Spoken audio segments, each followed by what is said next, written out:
As much as the idol industry produces some of our favorite singers and songs, the reality is that the industry also has a dark side, a slimy, horrible side. And the Yamaguchi Maho case is one of those instances. Now, Yamaguchi is a member of the J-pop idol group called NGT48, which is a sister branch of the famed group AKB48, and they're based in Niigata, Japan. So Yamaguchi was assaulted by two men, then apologized for said attack.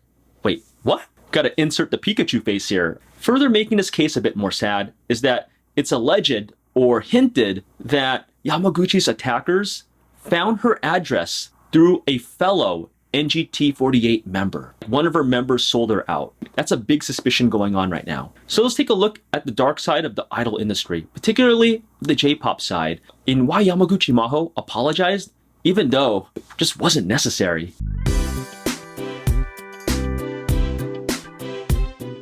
So to understand how Yamaguchi's story went viral, we first have to understand the timeline of events. So she was actually assaulted on December 8th, 2018, then later apologized on December 10th. But the reveal of her actual ordeal happened a month later in January of 2019. So on January 2019, she was on Showroom, a live streaming service in Japan. Also known as Mahohon by her fans, she actually didn't mention the assault at first, but instead she talked about the realities of the harsh idol life, as well as hinted about the assault. She explained why she wasn't on social media for so long, how stressed she was, and how she lost 4 kilograms. After that, fans knew something was up, but they didn't really know what. She started hinting that she felt betrayed by her management, that her manager said that they would clean up NGT48 and that it would be a safe place and it would be just a clean, non-corrupt environment. She further explained that everyone's personal information was leaked, and she asked questions like, why are idols who are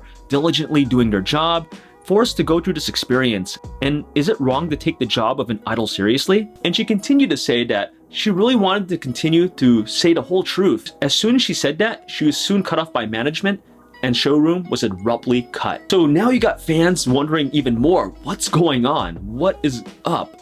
And a day later, the full details were revealed, and she posted it on Twitter. The main source of her stress was finally revealed, which was the assault case where she got assaulted by 2 people. Now, she was assaulted as she was going home, and as she was about to open the door to her house, 2 people pretty much assaulted her and grabbed her from behind and covered her mouth. Since she had her mouth covered, she couldn't cry for help, and she had her cell phone taken so she couldn't text anyone for help. She thought she was gonna die. Fortunately, the elevator nearby started blaring, and the police were summoned to see what was going on, so she escaped. Now, the 2 men were caught and had assault charges. When questioned what was going on, the men basically just said, all we wanted to do was chat with her, nothing else. Really? And to add further insult to the wound, the men, as of this day, were released without any charges.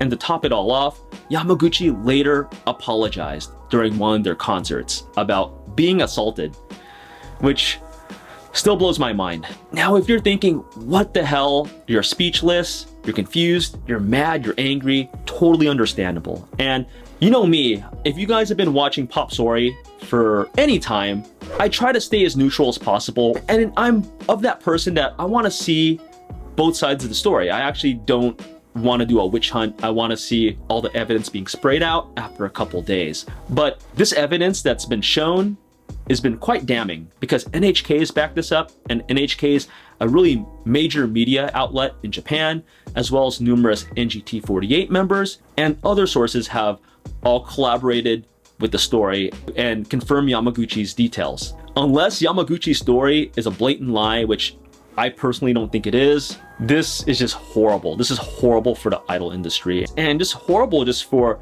just basic human decency. I don't think Yamaguchi should be apologizing at all. I think a lot of other people should be, but not her. So besides the outcome, I did wonder, like, why did Yamaguchi Maho apologize? Like, what was the mindset behind that? I wanted to break down why she actually did this and how Asian and Japanese culture played a part in why she apologized. But before I do that, let me lay shame on some of the real culprits of this case. First, the 2 men. The 2 college students that did this ought to be arrested. They should be charged with a lot of stuff, and I feel the Japanese music industry needs to just put a really strict, hard stop onto assaulting idols, whether they're female or male. And that won't happen if stalkers like these people get away with it and nothing's changed. The girls feel violated, of course, and then the guys feel like they can get away with this. And there needs to be a major culture shift on how the general public in Japan thinks about this, as well as management. And speaking of management, they actually got fired. NGT48 management got fired for the poor handling of the Yamaguchi case. And good, they should. Itsuro Imamura was the former manager of NGT48 that handled the aftermath of the assault and when the story went viral. And he basically did nothing. Media stations, as well as people that were associated with this case, said that, yes, they were trying to hide this incident under the rug and try to keep this hidden as much as possible. But good for Maho to actually speak out on this. Management didn't show that they cared for their idols, that they were there to protect them and be like a father figure. Instead, they basically just hung them out to dry. For AKS's part, AKS being the company that runs the whole AKB brand, including NGT48, they actually apologized profusely for this and swiftly did the firings of the former manager. I feel AKS didn't do enough towards Itsuro Imamura, as he wasn't kicked out of the company, but rather just transferred. His new role, according to this article, will be to support AKB48 and NGT48, his former group. Looks like it will take a long time until Japanese companies reform and the brutal Japanese J-pop idol culture radically changes for the better. I also feel there needs to be a major shift in management for these music companies. Because right now, I feel like the only watchdogs in the Japanese idol music industry are the fans and celebrities that call out on the scandals and abuse. One of the big reasons the Yamaguchi Maho story went viral is because a lot of fans, both international fans as well as Japanese fans and celebrities that detested this treatment, actually spread this story like wildfire on social media. And when you have people translating Yamaguchi's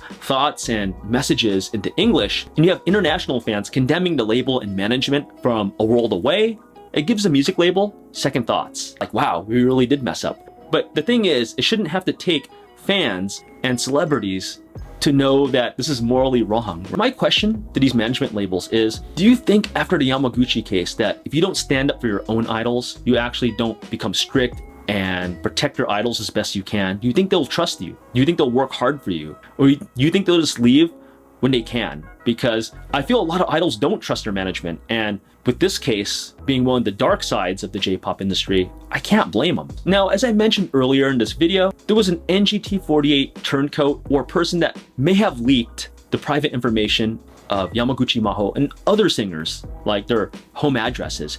And if that's the case, this person also needs to be shamed and fired as well, because they broke teammate code of throwing your teammate under a bus. And even if you don't get along with your bandmate, you should never do that. It's just a messed up move. And to explore now why Maho apologized, I feel there's two concepts that compelled her to do so. These concepts are shame and the Japanese term called gaman. So let's go over shame first.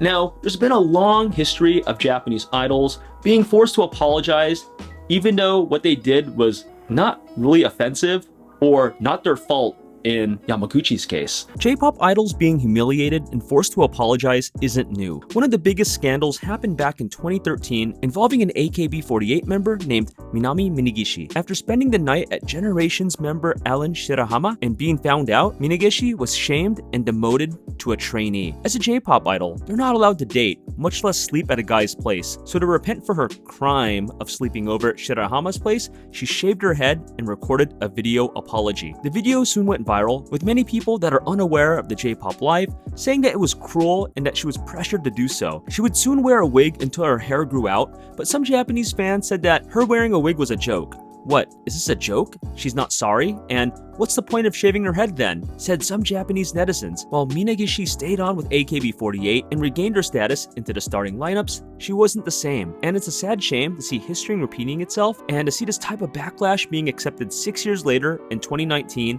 with Yamaguchi Maho. So what would compel Yamaguchi to actually apologize, even though she was the victim? It's the concept of shame. Shame is basically, if you do something bad, even if it's not your fault, you just don't look bad on yourself. You also pass that bad karma and that shame to your family and friends. Even if something bad that happens to you isn't your fault, it's still considered shameful. So Yamaguchi's assault brought shame to the NGT48 management, label, and other singers in that group. Now, anyone that's taken a Japanese class knows that one of the things they believe in is that any nail that stands up must be hammered down. Or in other words, no one should stand out no matter what. So that was one of the reasons the former NGT48 management, before they got fired, was trying to hide the scandal so much because they didn't want to be that nail that stood up. Because the shame factor is, it's basically being in the spotlight for all the wrong reasons. Now moving on to Gaman, which translates into perseverance or sucking it up or enduring the unbearable. So you're basically expected to keep all your business affairs private, to never complain, and to just suck it up. And if you get help from someone that's actually complaining, and that's not good. So it's basically don't complain no matter what.